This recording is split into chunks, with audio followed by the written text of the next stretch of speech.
Welcome to the You Can Be Unstoppable podcast.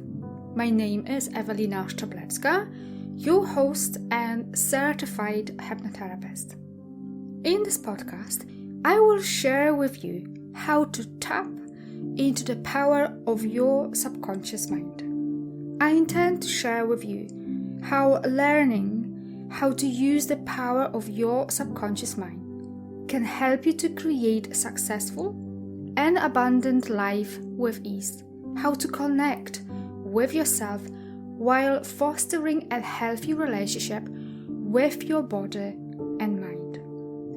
Tapping into the power of the subconscious mind will help you to learn how to manage your emotions, become more resilient and present in all of your relationships.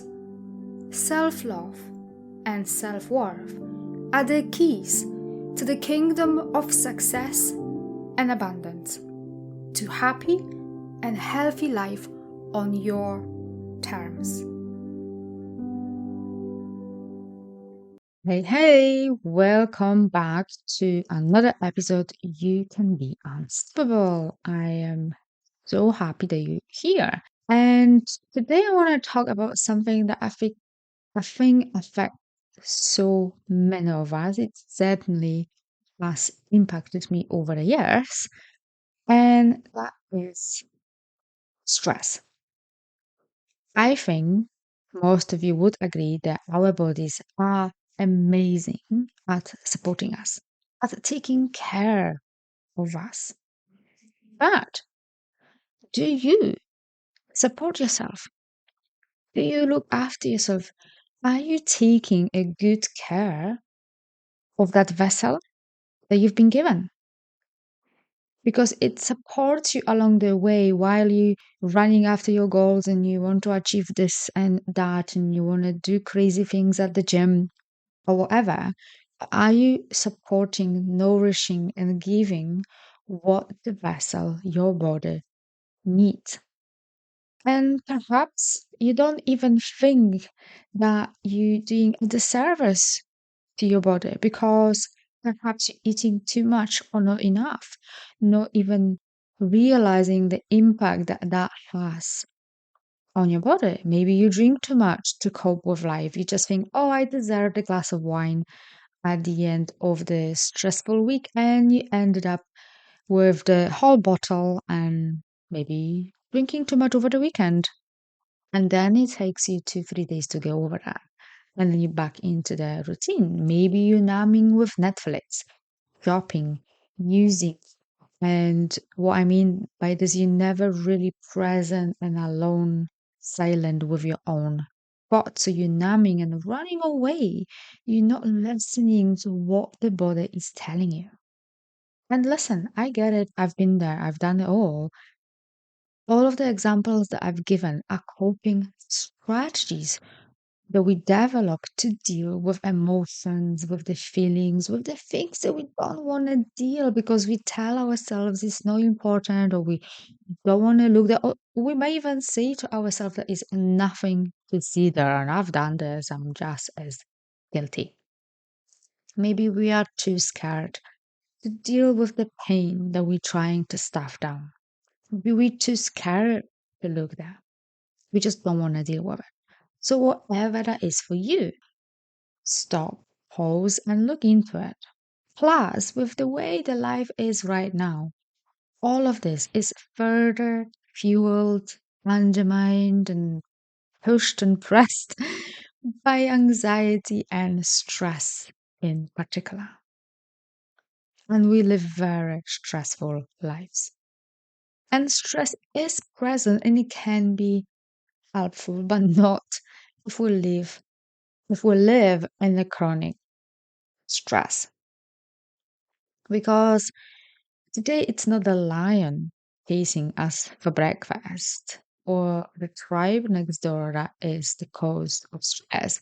Is the boss, the partner, the financial situation, the bills are needed to be paid, the state of the world, the kids, the neighbor, whatever that is for you, private.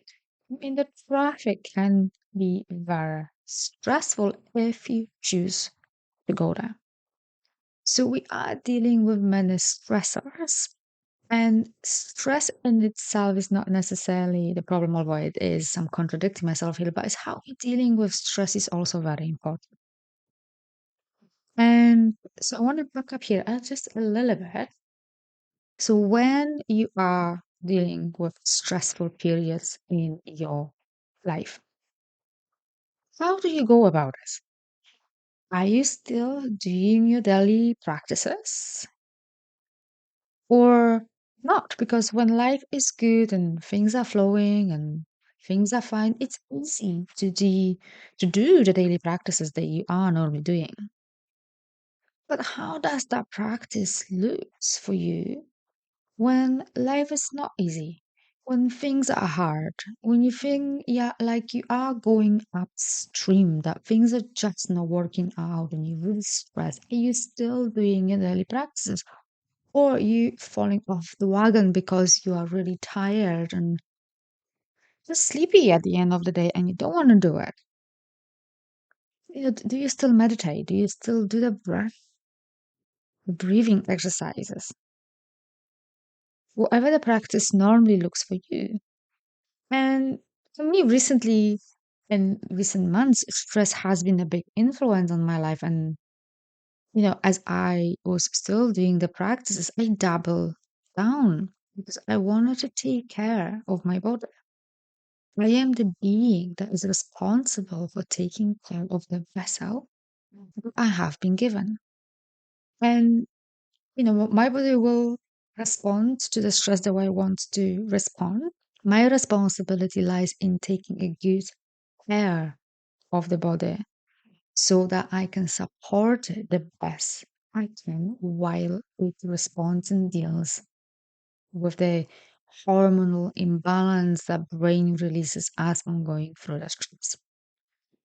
Believe me, stress is a killer in disguise. It's really important that we minimize the amount of stress that we're going through life. And also, I want to say, yes, I am a clinical hypnotherapist and a coach, and I am in a field of helping people, but I'm also a human. It's dealing with stressors like everyone else. I'm not a superhero, and I deal with stuff like anyone else out there in the world. So, go back to the stress. Sometimes we can even forget or normalize the stress in our life because we are in the chronic stress for so long that we forget how it is, how it is that we feel when we are not stressed. Because we get into the habit of being and we got so used to being stressed, and then maybe we also engage in activities that do not support us, like watching films late at night, and then we need to be up early in the morning, so we didn't get the amount of sleep that we really support for them. So then we wake up grumpy and tired. Maybe you mindlessly scroll the social media, which zapping the rest of the energy that you have, or you're drinking too much, or whatever that is for you. So stress is causing a lot of havoc in our body. It affects our cognitive abilities, our memory, our focus. We can get forgetful. Chronic stress changes hormones in the brain and lowers serotonin levels. It can lead to insomnia, to depression. It can cause headaches. It can increase the risk of heart attack. It can increase high blood sugar because stress causes the liver to release extra sugar into the bloodstream. Stress can cause high blood pressure. Stress hormone tightens the vessels, which can cause stomach aches or nausea.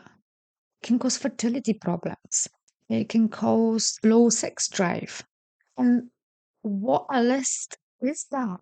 And if that doesn't convince you to do anything that you can to lower the stress level in your life, I don't know what will. And I get it. Periods in our lives to maybe be experience a bit more stress. periods in our life when they're a little bit more stressful because we're doing something new, we're introducing something into a business, or maybe we're becoming a parent. That's normal to go through periods. How you deal with those periods, how you support yourself is question. Do you give in and give up? And it's like, it's just life, I can't do anything about this. Or you double down on your practices. And for me, as I said, is doubling down on my practices and asking myself, how can I support myself? And for me, that is staying present because life happens now, not in the future, not in the past. It's about how can I support myself today? It's about breathing exercises, practices. And the word here is practice. It's about silence, tuning in with my body. It's about doing daily hypnosis, gratitude, and move away from the stressors as and when possible, as fast as possible, as fast as feasible for us. And for me, that's vital. Because I have experienced huge level of chronic stress, and for me, chronic stress usually affects my cognitive abilities, my sleep, my period. Sorry guys, if you're listening. My body can be very exhausted and on high alert. So I know how stress affects my body, and the more I learn to listen to my body, the more I am in tune. I can recognize those symptoms, and I know that I need to do something about this. So, managing my life in a way to minimize, to reduce the stress, the periods of stress, and how can I support myself is incredibly important. It's all about tuning in and asking yourself, how can I support myself and my body? How can I reduce the stress? And that is going to look very different for all of you out there because we are all different. So, for everyone out there who is in business or you're building career or you're just enjoying life, stress can be a barrier to a happy, joyful, and fulfilling life. And from experience, I know it can really be a barrier if not managed properly.